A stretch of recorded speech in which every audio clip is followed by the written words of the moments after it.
seeing monsters out your window. No, you can't sleep, you pretend though. You don't have to play the hero. 'Cause I got you like you got me. When the earth shakes, when the bombs scream, until our last breath, every heartbeat.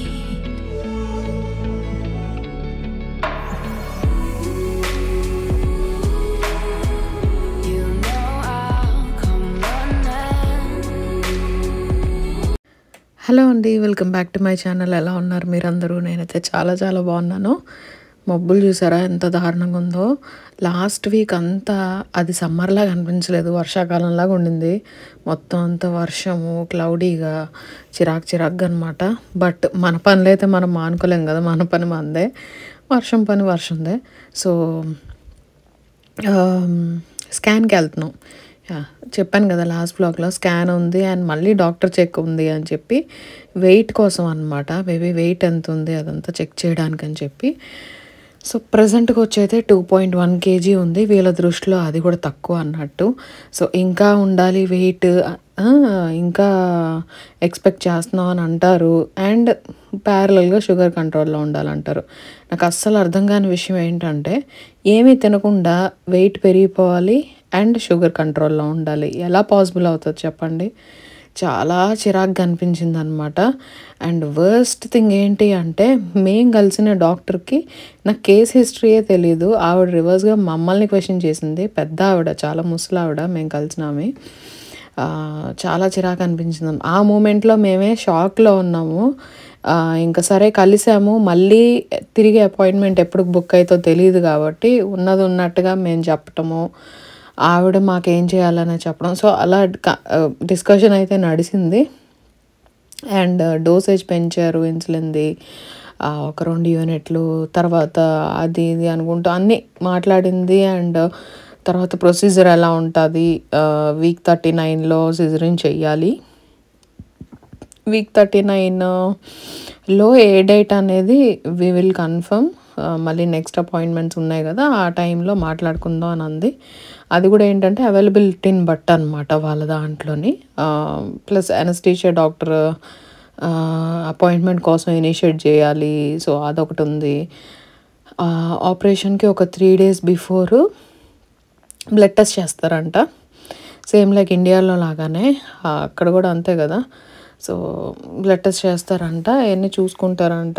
Obviously anaesthesia అంత ఇవ్వాల్సి వస్తుంది అదంతా చూసుకోవడానికి. And నాకు sugar ఉంది కాబట్టి ఆ టైంలో, సర్జరీ టైంలో షుగర్ ఎంత ఉంది అదంతా చెక్ చేసుకుంటాం, అదంతా అయితే చెప్పింది. బట్ మాకు ఇంటికి వచ్చిన తర్వాత నేను ఇంకా అదే దీంట్లో ఉన్నాను అనమాట. నైట్ కూడా సరిగ్గా నిద్రపట్టలేదు, ఎలా ఉంటుందా అని. ఈయన టెన్షన్ ఏంటంటే, full term almost 40 weeks wait చేసినట్టు కదా, ఒకవేళ కాంట్రాక్షన్ స్టార్ట్ అయితే ఎలా, రిస్క్ కదా అని చెప్పి ఈయన అంటారు. అది కూడా పాయింటే కదా, ఎందుకు అంత టైం వరకు వెయిట్ చేసేది, 38 weeksకి చేయొచ్చు కదా, ఒక 1 week బిఫోర్ చేయొచ్చు కదా అని చెప్పి అనుకున్నాం. బట్ ఎనీవేస్ ఆవిడైతే రెమిస్ రాసేసింది. యూజువల్గా ఏంటంటే ఇక్కడ డాక్టర్స్తో అయిన కాన్వర్జేషన్ అంతా వాళ్ళు ఒక హిస్టరీ లాగా రాస్తారనమాట. సో ఆవిడ ఆల్రెడీ అది రాసేసింది. ఇంకా మేము అది మళ్ళీ వెళ్ళి అది చేంజ్ చేసేదానికైతే లేదు. నెక్స్ట్ అపాయింట్మెంట్ ఎప్పుడు బుక్ అయిందో అప్పుడు వెళ్ళి ఇంకా మాట్లాడుకోవడమే. సో అదైతే అయ్యింది. ఇంకా డాక్టర్ని కలవకముందు, స్కాన్ అవ్వకముందే నేను మిడ్వైఫ్ని కలిసాను అనమాట. ఆ ముందు రోజే కలిసాను. మిడ్వైఫ్ అయితే చాలా మంచిది. అంటే చక్కగా మనం చెప్పినవన్నీ వింటుంది, అర్థం చేసుకుంటుంది. అండ్ ఆల్మోస్ట్ లాస్ట్ టైం అనమాట నేను ఇంకా కలిసేది ప్రెగ్నెన్సీ టైంలోనే. ఎందుకంటే తను వెకేషన్కి వెళ్ళిపోతుంది, సమ్మర్ వెకేషన్కి. దీని తర్వాత వచ్చే 2 అపాయింట్మెంట్స్ ఉన్నాయి మిడ్వైఫ్తోని. ఆ 2 అపాయింట్మెంట్స్ వేరే ఆవిడ టేక్ ఓవర్ చేస్తుంది అనమాట. సో ఆవిడతోటి లాస్ట్ కలిసేది. అందుకని ఒక పిక్చర్ అయితే దిగాను, ఫేస్ కవర్ చేసిన నేను మీతో అయితే షేర్ చేసుకుంటున్నాను. సో అది ఇక్కడ GDPR రూల్స్ వల్ల నేను ఎక్కడ బయట పెట్టడానికైతే లేదు. బట్ ఏంటంటే మంచి కాన్వర్జేషన్ నడిచింది. నాకున్న కన్సర్న్స్ అన్నీ నేను షేర్ చేసుకున్నాను ఆవిడతోటి. ఎలా ఉంటుంది, ఏంటి, పోస్ట్ పార్టం ఎలా ఉంటుంది, అండ్ హాస్పిటల్లో ఎలా చూసుకుంటారు, ఏమేమి ఫెసిలిటీస్ ఉంటాయి, మనమేం తీసుకుని వెళ్ళాల్సి వస్తుంది హాస్పిటల్కి, అండ్ వాళ్ళు మనకేం ప్రొవైడ్ చేస్తారు, ఇంకా మందులు, పెయిన్ కిల్లర్స్ ఇవన్నీ అనమాట. ఫస్ట్ మెయిన్ కన్సర్న్ ఏంటి అంటే పెయిన్ కిల్లర్స్ ఇస్తారా ఇవ్వరా. ఎందుకంటే సర్జరీ అయిన రోజే ఈవినింగే యూజువల్గా సిజరిన్ సెషన్స్ అన్నీ మార్నింగే చేసేస్తారనమాట పొద్దునే. ఎందుకంటే ఎంటీ స్టమక్ తోటి చేయాలి, నాట్ ఈవెన్ వాటర్ కూడా తాగకూడదు. సో అలా చేయాలి కాబట్టి వాళ్ళు యూజువల్గా సిజరిన్స్ అన్నీ మార్నింగే చేసేస్తారు అండ్ ఈవినింగ్ కల్లా నడిచేయాలంటారు.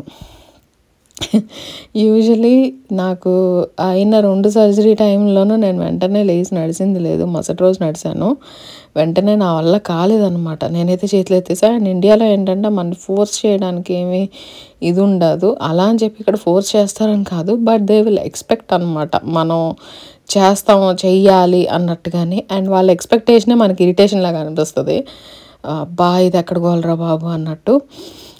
సో ఆ భయానికైతే నేనైతే ఆవిడతో ఆ కన్సర్న్ అయితే షేర్ చేసుకున్నాను. ఎలాగా ఒకవేళ నాకు నొప్పి అనిపిస్తే నేను నడుము కూడా పక్కా జరపలేను, అలాంటిది హౌకమ్ నేను లెగిసి నడుస్తాను ఎక్స్పెక్ట్ చేస్తారు. ఏమన్నా సపోర్ట్ ఉంటుందా నాకు, లైక్ పెయిన్ కిల్లర్స్ ఏమన్నా బాగా హెవీ డోస్ ఇస్తారా, నాకు నొప్పి తెలియకుండా అట్లీస్ట్ నేను మూమెంట్ అన్నా చేయగలిగేలాగా అని చెప్పి అడిగాను. అడిగితే ఆవిడ అనింది ఏంటంటే కంప్లీట్గా నిన్ను నమ్ చేసేసి నీకు నొప్పి అస్సలకే లేదు అనే దీంట్లో అయితే ఉంచము. ఎందుకంటే ఏదన్నా ఇన్ఫెక్షన్ ఉన్నా లేకుండా ఏదన్నా ఇష్యూ ఉన్నా ఆపరేషన్ చేసిన చోట నీకు నొప్పి ఉంటేనే ఆ ఇదనేది తెలుస్తుంది, ఏదైనా సంథింగ్ రాంగ్ అని చెప్పి ఏమీ సెన్స్ లేకుండా అయితే ఉంచాం. అలా అని చెప్పి నిన్ను పెయిన్లో కూడా ఉంచాం, ఎంతలో పెట్టాలో అంతలో పెడతాం. అనస్థీషియా దిగే వరకు ఐసీయూలో ఉంటావు నువ్వు. అనస్థీషియా మత్తు దిగిన తర్వాత రూమ్కి షిఫ్ట్ చేసేస్తారు. చేసిన తర్వాత కొంచెం రెస్ట్ తీసుకుంటావు అండ్ పెయిన్ కిల్లర్స్ మీదే ఉంటావు, బట్ స్టిల్ 100% పెయిన్ ఉండదు. అలా అని చెప్పి 100% నంబుగా కూడా ఉంచము అని చెప్పి అయితే అనిందనమాట ఆవిడ. సరే ఇంకా నాకు అనిపించింది ఏంటంటే ఆ టైంకి ఒకవేళ నాకు సివియర్ అనిపిస్తే నేను అడిగాను, నాకు సివియర్గా నొప్పిగా ఉంది, నాకు ఏదో ఒకటి అర్జెంట్గా చేయండి అంటే చేస్తారా అని అడిగాను. ఆవిడ అనింది ఖచ్చితంగా చేస్తారు, నేను ఇక్కడ రాస్తున్నాను కూడా రెమిస్లోని సపోర్ట్ కావాలి అని చెప్పి నీకు. సో అని అంది. ఇంకా నాకు అమ్మయ్య అనిపించింది. లైక్ ఇలాంటి కన్సర్న్స్ అని అయితే షేర్ చేసుకున్నాను అనమాట. ఈవెన్ థింగ్స్ క్యారీ చేయాల్సి వస్తుంది నా కోసం, బేబీ కోసం కాకుండా. సో అవన్నీ అయితే ఉన్నాయి. ఆవిడ అన్నీ చెప్తూ ఒకటే ఒక మాట చెప్పింది, ఏది అయినా కూడా మనం కట్టే ట్యాక్స్ మీదనే మనకి అన్ని ఫెసిలిటీస్ వస్తున్నాయి కాబట్టి 100% ఆ ఫెసిలిటీస్ అన్నీ మీరు యూజ్ చేసుకోండి. హాస్పిటల్కి వెళ్ళినప్పుడు ఏది వేస్ట్ చేయొద్దు. వాళ్ళు ఇచ్చే ఫెసిలిటీస్ అన్నీ బాగా వాడుకుని బాగా ఎక్స్పీరియన్స్ అయ్యి రండి. అండ్ వాళ్ళు సపోర్ట్ కూడా చేస్తారు, టెన్షన్ ఏం పడాల్సిన అవసరం లేదు అని చెప్పి అయితే అనిందనమాట ఆవిడ. నాకు అప్పుడు అమ్మయ్య అనిపించింది. ఎందుకంటే యూజువల్గా అలాంటి మాట చెప్పరనమాట, ట్యాక్స్ కడుతున్నాం సో మీరు ఆ ఫెసిలిటీస్ అన్నీ యూజ్ చేయండి, టైంకి బాగా యూజ్ చేసుకోండి అది ఇది అని చెప్పి. సో అలా చెప్పింది. అండ్ తర్వాత ఇంకా అమ్మయ్య అనిపించింది. కొంచెం నమ్మకం కుదిరిందనమాట, ఎట్లయినా సపోర్ట్ చేస్తారులే వాళ్ళు, అర్థం చేసుకుంటారు అన్నట్టుగాని. అండ్ డిశ్చార్జ్ కూడా యూజువల్గా ఇక్కడ సిజరీన్ అయినా కూడా త్రీ డేస్ అలా చేసేస్తారు.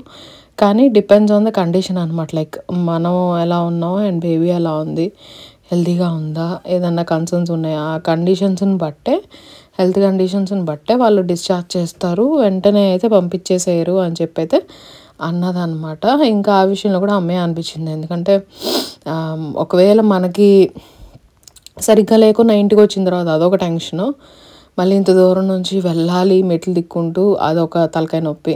సో బాగున్నప్పుడే వాళ్ళు డిశ్చార్జ్ చేస్తారు, ఆ నమ్మకం మనకు కూడా కుదరాలి. ఇంకా ఆవిడ చెప్పిన తర్వాత అమ్మయ్య అనిపించింది అనమాట. సో అది కాన్వర్సేషన్స్ అయితే డాక్టర్ తోటి, మిడ్ వైఫ్ తోటి. ఇంకా నడుస్తుంది బ్యాక్గ్రౌండ్లో ఏంటంటే ఫుల్ డీక్లటరింగ్, ఫుల్ స్ప్రీలో నడుస్తుంది అనమాట ఇంట్లోని. అండ్ ఇంట్లో మొత్తం అన్నీ క్లియర్ చేస్తున్నాను, ఏమేమి అవసరం లేదు, ఏమేమి పడేయాల్సినవి ఉన్నాయి అండ్ ఏమేమి అయిపోయినాయి అన్నీ అయితే డీక్లటర్ చేస్తున్నాను. అన్ని బెడ్రూమ్స్ ఆల్మోస్ట్ ఫినిష్ అయిపోయినాయి. అండ్ ఇంకా నెక్స్ట్ వీక్ నుంచి కిచెన్ మీద పడాలన్నమాట. అండ్ మెయిన్ వైల్ ఈలోపు కొంచెం మంచిగా టేస్టీగా కూడా తినాలి. మనమేమో ఎంత దూరం ఉన్నాం, మనకేమో వండి పెట్టే వాళ్ళు ఎవరు లేరు, మనమే చేసుకోవాలి. సో ఆబ్వియస్లీ సూపర్ సింపుల్గా అయిపోయేది. మన గుత్తి వంకాయ మసాలా కూర ఎలా చేయాలి అంటే నా స్టైల్లో నేను చేసుకునేది ఇంట్లోనే అండ్ ఇంట్లో అందరికీ నచ్చేది మీతో షేర్ చేద్దాం అనుకున్నాను. చాలా బేసిక్గా ఆయిల్లో కొంచెం పల్లీలు, ఇంకా ధనియాలు, పప్పు, పచ్చెనగపప్పు, జీలకర్ర, పచ్చిమిరకాయలు, ఆనియన్స్ అయితే వేసాను. ఎక్కువ గరం మసాలా ఏది వేయలేదు, ఎందుకంటే ఆ ఘాటు అదంతా నాకు ఇది అవ్వట్లేదు అనమాట. నాన్ వెజ్లో అంటే తప్పదు, ఇంకా వెజ్ కర్రీల్లో కూడా గరం మసాలాలు ఇవన్నీ నా వల్ల కాదు. ఇంకా బాగా మంట తన్నేస్తుంది లోపల, థర్డ్ ట్రైమిస్టర్ ఎఫెక్ట్స్. సో అది ఆయిల్లో ఈ ఆనియన్స్ ఫ్రై అయ్యేటప్పుడే నేను కొంచెం ఉప్పు అండ్ కూరకు సరిపడా కారం ఇక్కడే వేసేస్తున్నాను. ఉప్పు ఏంటంటే తర్వాత చూసుకోవచ్చు, గ్రేవీ అంత సెట్ అయినప్పుడు సరిపోకపోతే అప్పుడు మళ్ళీ యాడ్ చేసుకోవచ్చు. బట్ కారం మటుకి ఇక్కడ వేసేస్తున్నా, మళ్ళీ వేయను ఇంకా నేను కారం. సో దీనిలో చాలామంది టమాటా కూడా వేసుకుంటారు అండ్ మన ఇష్టం, టమాటా వేసుకోవాలి అనుకుంటే ఆ ఫ్లేవర్ కొంచెం వేరే ఉంటుంది. నేనైతే ఇక్కడ టమాటా వేయట్లేదు, జస్ట్ ఆనియన్స్ మట్టికే అనమాట. ఇందులో అల్లం వెల్లుల్లి పేస్ట్ వేసుకునే వాళ్ళు కూడా ఉన్నారు, అది మళ్ళీ వేరే టేస్ట్. సో నేనైతే వేయట్లేదు, ఎప్పుడన్నా ఒకసారి వేస్తాను, నాకు ఆ రోజు తినాలనిపించలేదు ఆ ఫ్లేవర్లోని.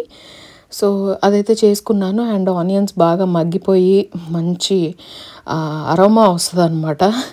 సో అది వచ్చే వరకు అలాగా ఫ్రై చేసేసుకుని మిక్సీ జార్లో అయితే పక్కన పెట్టాను. అది చల్లారిన తర్వాత పేస్ట్లా గ్రైండ్ చేసుకోవడానికి. అండ్ ఇంకో పక్కన ఏంటంటే ఆ టైం వేస్ట్ కాకూడదు, ఇది చాలా ఫాస్ట్గా చేసేసుకోవచ్చు. వితిన్ హాఫ్ అన్ అవర్లో మనకి కర్రీ రెసిపీ రెడీ అయిపోద్ది అనమాట. అన్నీ ఇట్లాగా సూపర్ ఫాస్ట్లో నడుస్తుంది. సో టైం వేస్ట్ కాకూడదని చెప్పి నేనేంటంటే ఆ మిక్సీ జార్లో ఉన్న మసాలా అది చల్లారే లోపు వంకాయలు కూడా మగ్గబెట్టేసుకుందాం అని చెప్పి అవి కూడా కట్ చేసేసుకుంటున్నాను. సాల్ట్ వాటర్లో పెట్టాను, కట్ చేసుకుని స్లిట్స్ చేసుకుని అండ్ అదే కళాయిలో ఆయిల్ వేసుకుని ఈ వంకాయల్ని కొంచెం ఉప్పు పసుపు వేసి దీంట్లోని లైట్గా మీడియం ఫ్లేమ్లో పెట్టి ఫ్రై చేస్తాను అనమాట. దీనికి అవి మగ్గిపోతాయి, మూత పెట్టి చేసేటప్పటికి మగ్గిపోతాయి, ఎక్కువ టైం పట్టదు. యూజువల్గా ఏంటంటే ఇలాంటి కూరలు అంటే చాలా టైం పడుతుంది అని అనుకుంటాం, బట్ ఇది చేసేలోపు ఆ పని వెయిట్ ఇది అట్లాగా అనమాట, మల్టీ టాస్కింగ్. సో చాలా ఫాస్ట్గా అయిపోద్ది కర్రీ అలా చేస్తే. నేనేంటంటే ఇట్లా కొంచెం సాటే చేసేసేసి మూత పెట్టేస్తాను, మీడియం ఫ్లేమ్లో పెట్టుకుంటాను. అండ్ ఎంత ఫాస్ట్గా మగ్గిపోతాయి అంటే ఎక్కువ టైం పట్టదు నాకు, 10 మినిట్స్లో వంకాయలు రెడీ అయిపోతాయి అనమాట. సో నేను ఈలోపు అయ్యేలోపు ఇక్కడ పేస్ట్ చేసేసుకున్నాను, మిక్సీ జార్లోని పేస్ట్ చేసేసుకుని ఇంకా పేస్ట్ని మగ్గిపోయిన వంకాయల్లో వేసేస్తున్నాను అనమాట. అండ్ ఈ పేస్ట్ వేసుకున్న తర్వాత మళ్ళీ దానిలో వాటర్ పోసి అది కూడా వేస్ట్ కాకూడదు ఎందుకు అని చెప్పి ఆ వాటర్ని కూడా వేసేసుకుంటాను. ఇప్పుడు ఈ పాయింట్లో నేను సాల్ట్ సరిపోయిందా లేదా అని చెప్పి చూసుకుంటాను అనమాట. యూజువల్గా ఇలాంటి కూరలో నేను కొంచెం తక్కువే వేస్తాను, ఎందుకంటే వంకాయ మగ్గబెట్టేటప్పుడు కొంచెం ఉప్పు అండ్ మసాలా గ్రైండ్ చేసుకునేటప్పుడు కొంచెం ఉప్పు, సో ఇలా అన్నిట్లో కొంచెం కొంచెం వేసుకుంటాం కాబట్టి చెప్పలేము ఎక్కడ ఎక్కువ అయిపోద్దా లాస్ట్ మినిట్లో అని చెప్పి నేను కొంచెం తక్కువే వేసుకుంటాను ఉప్పుని. కలుపుకునేటప్పుడు ఒకవేళ అప్పటికి సప్పగా అనిపిస్తుందంటే అప్పుడు ఆబ్వియస్లీ కలుపుకోవచ్చు మన కాలం. సో అందుకనైతే ఎక్కువ వేయలేదు అక్కడ. ఇంకా వాటర్ సరిపడా అంటే గ్రేవీ థిక్నెస్ మన ఇష్టం, నేనైతే కొంచెం వేసాను. కొంతమంది దీంట్లో చింతపండు పులుసు కూడా పోసుకుంటారు, అది మళ్ళీ వేరే టేస్ట్. నేనైతే అసలు ఏది వేయలేదు, చాలా బేసిక్ అనమాట. బట్ లాస్ట్లో అయితే నెయ్యి వేసి దానిలో తాలింపు పెట్టుకుంటే కూరలోనే సూపర్ ఫ్లేవర్ వస్తుంది అనమాట, కొంచెం ఇంగువ వేసి. సో ఆ తాలింపు అయితే పెట్టుకున్నాను నెయ్యిలోని, కొంచెం ఎండుమిరపకాయలు, కరివేపాకు, ఆవాలు, జీలకర్ర, ఇంగువ అనమాట తాలింపులోని. అదైతే వేసేసుకుని ఇంక మూత పెట్టేసుకున్నా అయిపోయింది, సూపర్ సింపుల్గా అనమాట కర్రీ. కొత్తిమీర వేసుకోవచ్చు, నాకు ఆ రోజు ఇంట్లో కొత్తిమీర లేదు, తర్వాత వెళ్ళాం మార్కెట్కి, సో అందుకని నేను వేయలేదు. సో అది కర్రీ రెడీ, ఇంకా సూపర్ యమ్మీగా వచ్చింది, పిల్లలకు కూడా భలే నచ్చేసింది. అసలు వాళ్ళు అప్పటి వరకు ట్రై చేయలేదన్నమాట గుత్తి వంకాయ కూర. నేను ఎప్పుడు పెట్టినా అమ్మో కారం అది ఇది అని అంటారు, కానీ ఎందుకునో ఆ రోజు చాలా నచ్చి ఫుల్ తిన్నారు. అండ్ మళ్ళీ తిన్న తర్వాత కొంచెం స్నానాలు చేసేసుకొని అన్నీ అయిపోయి మళ్ళీ పని మొదలు. అసలు ఎంత అంటే తీసే కొద్ది దుమ్ము చిరాకుగా అయిపోతుందన్నమాట, పిచ్చి లెగుస్తుంది అసలుకి ఆ సర్దుడు ప్రోగ్రామ్ ఏమో కానీ ఎన్ని సామాన్లు వచ్చినాయి పడేయవలసినవి, వేస్ట్వి, ఎంటీ సామాన్లు, పిల్లలు పాత బట్టలు చాలా అనమాట. ఆ బాక్సెస్ అన్నీ అయితే క్లియర్ చేసాం. అండ్ ప్రతి ఒక్క కబోర్డు క్లియర్ చేస్తున్నాను. ఎందుకంటే మళ్ళీ నాకు ఆ టైం ఎక్కడ దొరుకుద్ది, ఆ సర్దుడు అదంతా కుదరదు.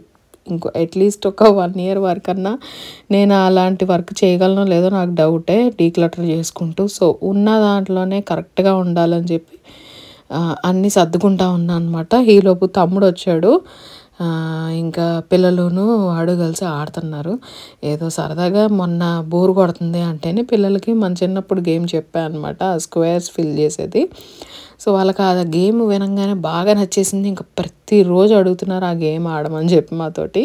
ఇంకా తమ్ముడు రాగానే వాడిని కూడా కూర్చోబెట్టారు ఆడమని చెప్పి. ఇంకా ఆ బ్యాగ్స్ తీసుకున్నాం, వ్యాక్యూమ్ బ్యాగ్స్. ఇంకా దాంట్లోని కొన్ని ప్యాక్ చేసాం అనమాట బట్టలు.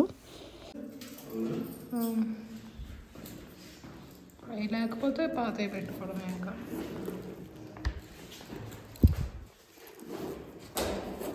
అయిపోయిందిగా. కూరగాయలు తీసుకోవడానికని వెళ్తున్నాము. వెళ్తూ మళ్ళీ డబల్ చెక్ చేసుకుంటున్నాం డోర్ అదంతా కరెక్ట్ ఉందా. మొన్న అయిన ఇన్సిడెంట్ దెబ్బకి మాకు బాగా ఇదైందనమాట, భయము.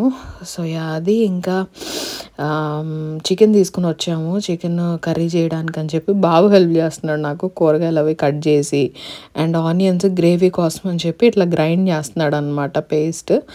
లాస్ట్ వీక్ ఒకసారి అడిగాను చేసి పెడతావరా అని, సరే అని చేశాడు. వాడికి ఈ పని బాగా నచ్చేసింది. నేను చేస్తా అనుకుంటూ సో ఇంకా వాడే చేస్తున్నాడు అనమాట.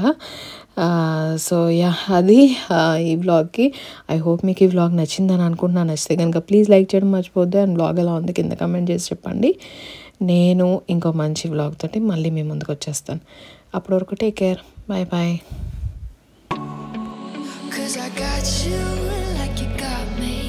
When the earth shakes, when the bombs scream until our last breath.